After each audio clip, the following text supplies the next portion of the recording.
Hi guys, welcome to our YouTube channel 1-2-Step, and today I'm here with another new video to show you guys on how you can report someone on your Bigo Live. To do so, just follow some simple steps that I will show you right now on this video. First of all, just open up your Bigo Live app and then make sure you're logged into your account.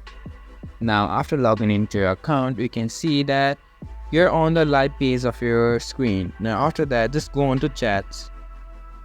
And now go on to messages on the top side of your screen. If you go on to messages, you can see all the messages that you're able to perform on your Bigo Live. Go on to any one of the account that you want to report. And here you can see on the top right side of your screen a 3 dots option. Click on the 3 dots and here's the option for report. If you click on report, now you have to select an issue that you are to report. After selecting a issue, just click on report, which is on the bottom of your screen. After that, you can just write your report description and you can just submit, and now the report will be submitted. And that's how you can report someone on your Bigo Live.